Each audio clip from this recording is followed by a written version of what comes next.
নমস্কার বন্ধুরা, একটা জলখাবারের রেসিপি নিয়ে চলে এলাম। পাউরুটি দিয়ে রেসিপিটা তৈরি করছি। এর জন্য পাউরুটিগুলো প্রথমে আমি গোল গোল করে কেটে নিয়েছি।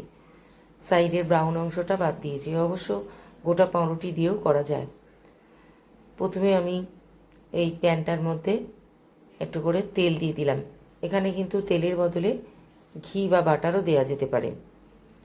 এবার প্রত্যেকটা খোপের মধ্যে আমি একটু করে লবণ আর মরিচ দিয়ে ডিমের গোলা তৈরি করে রেখেছি, সে এক হাতা করে হাফ হাতা করে এই গোলা দিয়ে দিচ্ছি। অল্প করে গোলা আমি দিয়ে দিলাম। দিয়ে এবারে পাউরুটির পিসগুলো একটা একটা করে প্রত্যেকটা ডিমের গোলার উপরে দিয়ে দেব। এভাবে দিয়ে দিলাম, সবগুলোতে পাউরুটিগুলো দিয়ে দিলাম।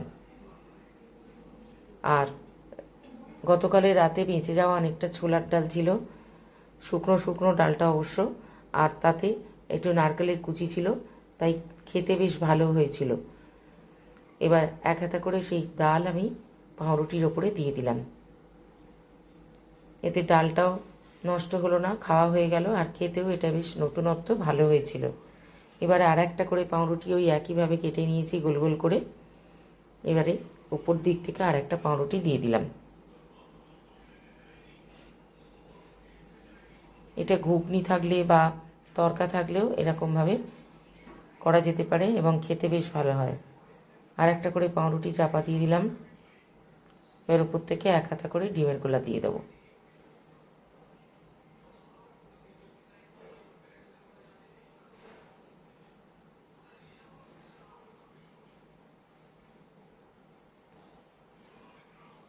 প্রত্যেকটাতে ডিমের গোলা উপর থেকে একটু দিয়ে দিলাম।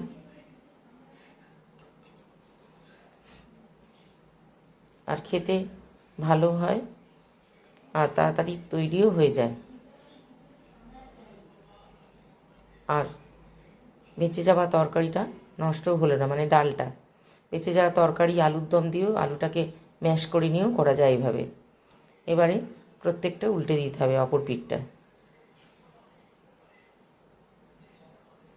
একটু সাবধানে উল্টাতে হবে।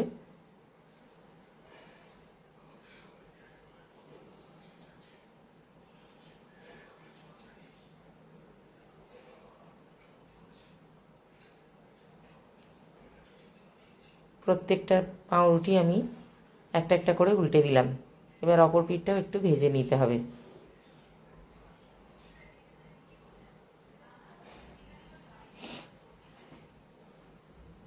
ব্যাস তৈরি হয়ে গেল একটা জলখাবারের রেসিপি। খেতে কিন্তু বেশ ভালো হয়েছিল। এভাবে লাল লাল করে দু পিঠ ভেজে নিলেই তৈরি হয়ে যাবে। দেখতেও ভালো হয়েছে, খেতেও ভালো হয়েছিল।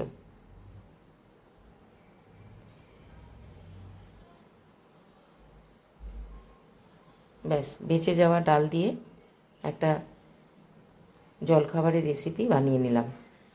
কেমন হয়েছে জানাবেন। সকলে ভালো থাকবেন, সুস্থ থাকবেন।